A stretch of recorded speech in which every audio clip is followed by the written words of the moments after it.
So this is the chicken run that we made. It did not come from a kit. I saw a picture of one that I liked and had to come up with all the plans myself, but I'll show you how I did it.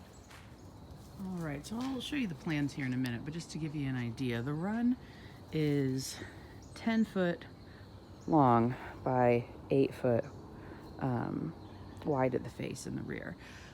We did decide to put this together as much like a kit as possible. So from the interior, you'll see how the 2x4s meet here, and it's all 2x4 construction on the inside. I did have to miter, and I will show you what the angles are for these supports on the roof and everything. But I like that it came together like a kit when we were assembling it. So it was just John and I that did this.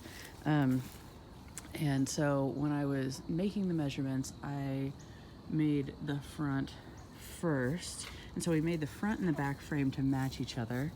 And then on the sides, we cut off two wide side of the 2x4s, specific lengths, so that a full-size 10-foot board would overlap and help create our framing structure. Total on each side, we've got four 2x4s vertical on each side, two 2x4s vertical on each piece of framing on each side.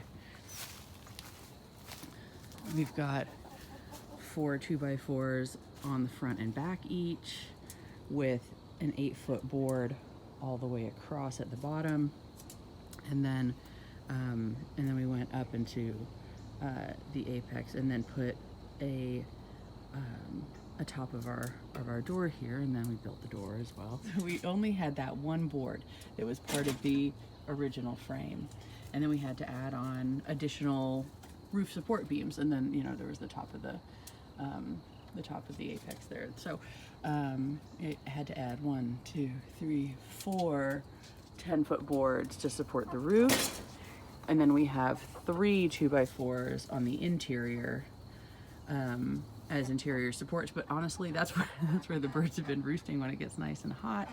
And then I built in a ladder because these sweeties need help getting up there, and they like being up high. And that's just a beam. And then that's our coop. So that was that was the first step. I was like, oh, cool, we've got a coop. We're all set for it. No, not in Riverside. No. So we have too many predators. So yeah, this is Fort Stop-a-Fox. All the way around the bottom, it's hard to see, but these are machine screws. So they've got a wide head. So we just riveted all of the hardware cloth on.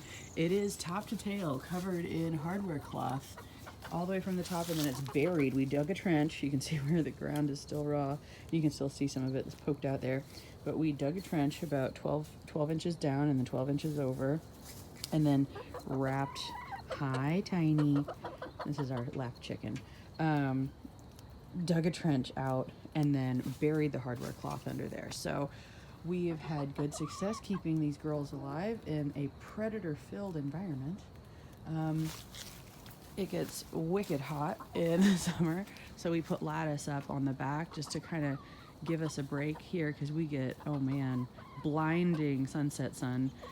Just heats everything up. So put that on there on the west-facing side of the run, because we had enough tree shade during the rest of the day, but just not at that one time of day. So that was just for us. But you can see here the roof.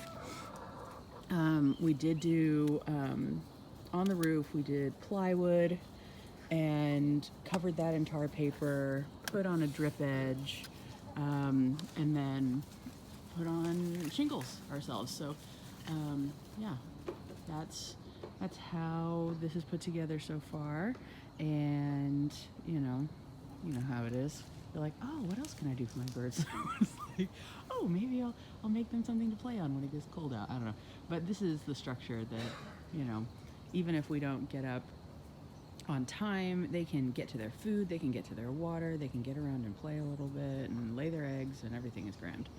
So that's where we're at. I will try to next send you some pictures of the exact measurements and angles. So this is an 8 and 10 roof.